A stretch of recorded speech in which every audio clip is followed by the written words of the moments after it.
Now the fire is under control, but there is still a lot of smoke in the area. I spoke to someone earlier from the Gilbert Fire Department, and he informed me that the homeowner was not in his home during the time of the incident. He now admits knowing one agreement between the National Restaurant Association and a woman who accused him of sexual harassment. As temperatures heat up in Arizona, playing on the playground can get a little hot. But it's here at the Altella Ice Den where kids can cool off and have a lot of fun on the ice. Once that fire alarm rings, firefighters have about 45 seconds to a minute to grab their gear and go. All of this gear weighs about 55 to 60 pounds, and that's without the additional air packs that firefighters have to wear. Food prices have risen over 4.4% in the past year, and corn is up to $8 a bushel. All set. In just a few months, ticket holders will have more to be upset about than a season opener loss, because finding a place to park will be a bit more of a challenge. Since the city of Glendale demolished over 3,700 parking spaces in order to make room for a new outlet mall. I know Glendale's in a budget crunch, but I think there's other options they could utilize. Just a couple of months ago, over 9,000 ticket holders could park their cars here, walk across the street, and go to a Cardinals game. But that's simply not the case anymore. They're going to probably have people not come up here for the games. In a letter the Cardinals wrote to the city, they pointed out that no credible long-term solution has been identified. But Julie Frassoni, the communications director for the city of Glendale, thought otherwise. To say that would really not be accurate. They have our plan. They have some of the ideas of where we want to place this parking. There definitely is a viable solution and some options on the table.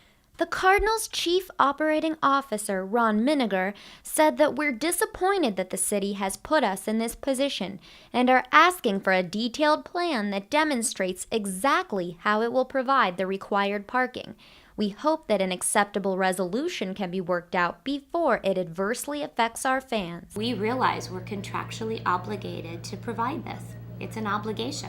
We just have to get to an agreement, to a point where both entities are happy. Cardinals fans are hopeful that the city will propose an effective plan. Reporting in Glendale, I'm Lauren Tropea.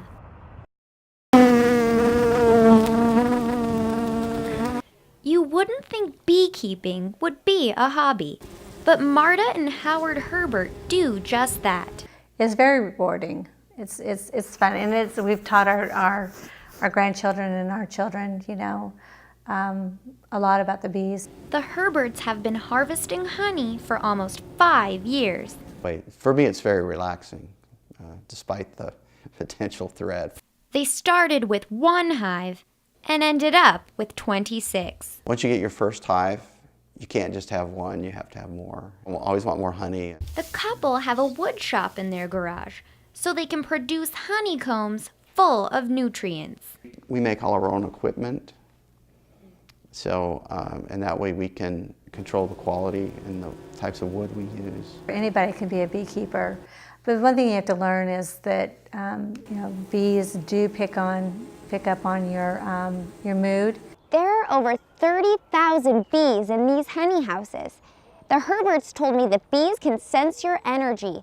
And since I'm a little scared of these guys, it's a good thing I'm wearing this bee suit for protection. It's just a lot of fun. It's fun to just get other people involved. It's a great way to get in touch with the environment around you. When you're a beekeeper, you're constantly aware of what plants are blooming. The Herberts hope that they will have lots of honey to harvest this season. Reporting in Phoenix, I'm Lauren Tropea.